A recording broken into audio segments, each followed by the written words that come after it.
that will help us to do the work. We need a cube that will help us to do that job.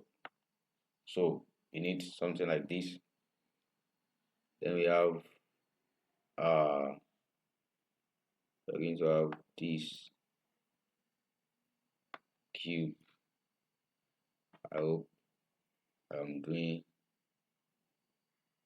what is right. Then we need this, we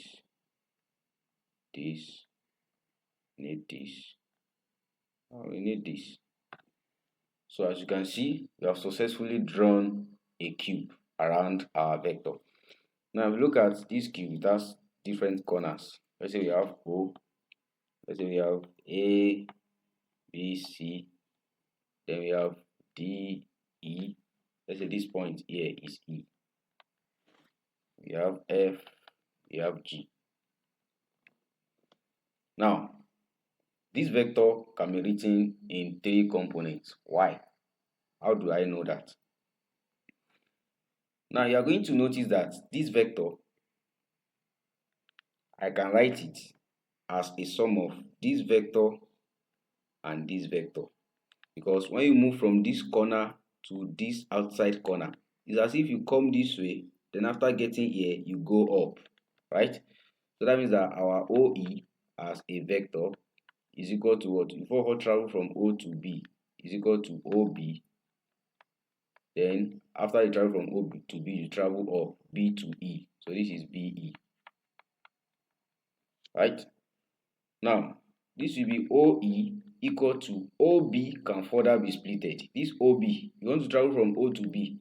Before travel from O to C, then you travel from C to B, right? So this will be OC plus what? CB for OB, then plus BE. Now if you look at each of these 3 vectors, they are along each different axis. And what do I mean by that? So that means OC, where is OC? Look at OC, is along X. So I can write it as what? XI, full direction of X. What is CB? CB is along Z. You see, it's along this direction. This direction. So that means I will write it as what? Z. Use K for Z direction. Then plus BE. Now look at BE. BE is a vertical distance which is along Y. So we write it as Y and we write it as what? J. So our complete vector will now be what?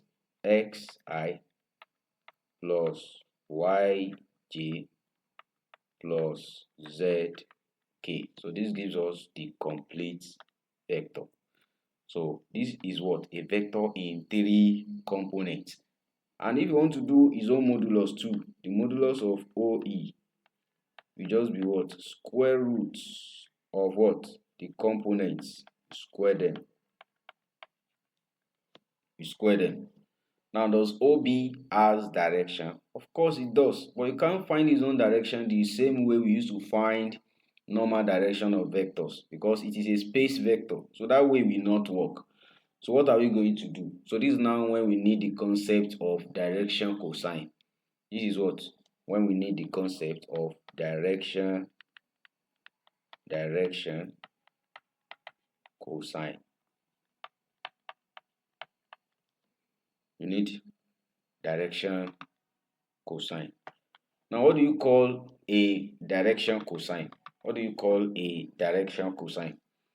Now, a direction cosine, in most cases, you usually represent it as the cosine of the angle that your vector is making with that particular axis.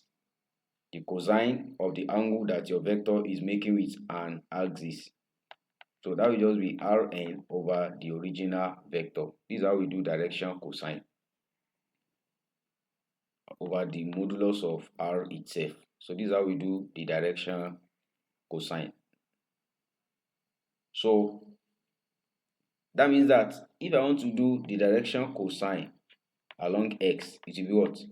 The X component over the modulus of our vector Direction cosine along y will be what? The y component over the modulus of the vector. And the direction cosine along z is going to be what? The z component over the modulus of the vector.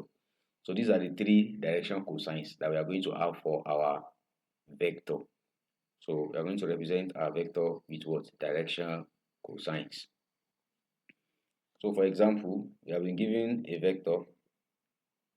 We have vector A to be equal to what? Let's say 4i plus minus 4j then plus 3k. Will this work? No, it's not going to work. So I have to find the direction cosines of this vector. So before we do the modulus of the vector, what will be the modulus? Square root of, square this, you square this, you square this, and this gives us 6.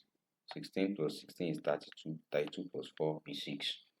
So the direction cosine for x, what's the x component? 4 over the modulus is 6, which is what? 2 over 3. Okay, what will be the direction cosine for y? That's the y component over the modulus, which is what? Minus 2 over 3. What's going to be the z component? That is what? The z direction cosine, the z over this. So this is going to be what? 1 over 3. So that's how you do direction cosine. Now the direction cosine, I'm not very sure again. I think we used to represent them this way. You write for x, you write for y, and you write for z. So these are what? These are the direction cosines. So in some textbooks, let me remove this. So I think it's written as the normal bracket. Okay. Now in some textbooks, they won't write this as theta x, theta y, theta z. They just write this as alpha. They write this as beta, and they will write this as gamma. So you can actually show them in this diagram. You know, these are vector. Now it's going to make an angle with the x-axis. This angle, that's your alpha. It makes an angle with the y-axis, right? This angle, that's your beta. It makes an angle with the z-axis. This angle, that's your gamma. So it's important for us to know this, how to find the direction cosines. So there's also what you call direction ratio. Direction